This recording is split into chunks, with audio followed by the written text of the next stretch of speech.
What if I told you that the greatest footballer who ever lived was once a barefoot child kicking a bundle of rags through a dirt street? That the man who made the world hold its breath was the same man who cried alone in hotel rooms, fighting demons no trophy could silence? What if I told you that this one man, this one extraordinary, broken, brilliant human being, he changed the game of football forever?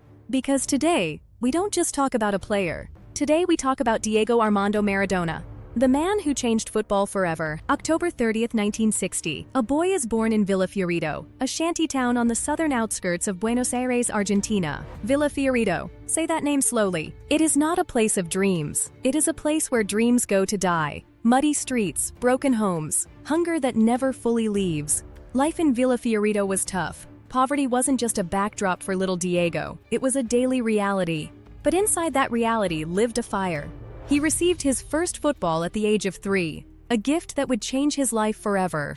3 years old, and already the ball spoke to him in a language no school could teach. At the age of 8, he joined a youth team called Las Cebolitas, the Little Onions, and proceeded to win 136 consecutive games. 136 games, unbeaten. At 8 years old, the world did not know his name yet, but the ball already did. Section 2. The Rise. A boy becomes a god. At 14, Maradona signed a contract with Argentinos Juniors. He made his debut in Argentina's first division just days before his 16th birthday, and became the youngest player to ever play in international football. 16 years old, playing against grown men, and winning.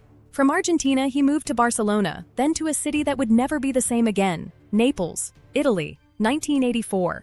At Napoli, Maradona won 2 Serie A titles, a UEFA Cup and a Coppa Italia, becoming a symbol of hope and inspiration for the city's entire working-class population. Naples was a poor city in a rich country. People in northern Italy looked down at them. The city had no trophies, no pride on the pitch, no voice. Then Maradona arrived, and Naples roared. He did not just win matches for Napoli, he gave an entire city its dignity back. To this day, murals of Maradona cover the walls of Naples like he is a saint, not a striker. Section 3, June 22, 1986. The day football stood still. But if there is one moment, one single sacred moment, that defines everything Diego Maradona ever was, it is June 22, 1986, Mexico City, the Estadio Azteca. Argentina versus England, a World Cup quarter-final. But this is not just football. Just 4 years before this match, Argentina and England fought a real war over the Falkland Islands. Soldiers died, mothers wept, nations burned with anger. And now, those same 2 nations meet on a football pitch.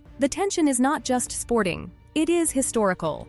In the 55th minute, the ball finds Maradona inside his own half. What happens next takes 11 seconds. 11 seconds. He receives the ball, he looks up, and then he runs. He runs past one defender, then another, then a third.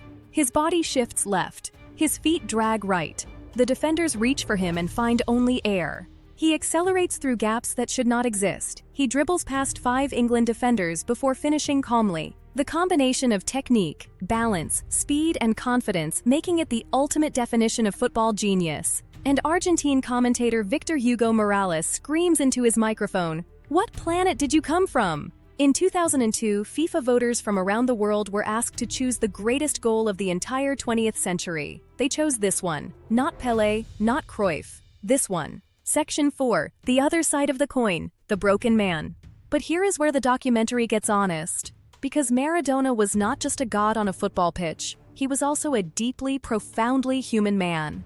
With wounds that fame could not heal, his battles with drug addiction became public. He faced suspensions for drug use. Behind the glory, Maradona faced personal challenges, struggles with health, controversies, and a turbulent lifestyle often shadowed his career. Why? Because sometimes the people who carry the most light carry the most darkness too. He was a boy from Villa Fiorito who became a god, and gods are not supposed to break, but he broke, over and over again. Section 5. The Legacy, what he left behind. Diego Armando Maradona passed away on November 25, 2020. He was 60 years old. The world stopped. In Naples, people lit candles in the streets.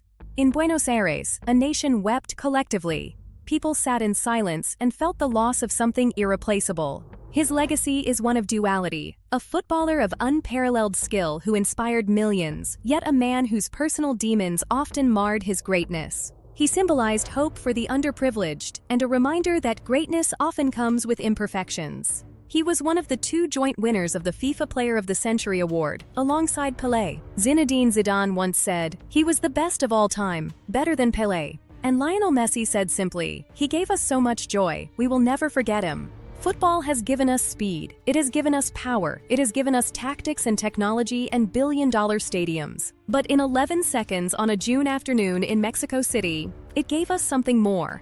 It gave us proof. Proof that football is the language of the powerless, the art of the overlooked, the anthem of everyone who was ever told they were not enough. Diego Maradona was not perfect, but on that pitch, in those 11 seconds, he was something far more rare. He was magnificently alive. The real question is, will we ever see a soul like his again?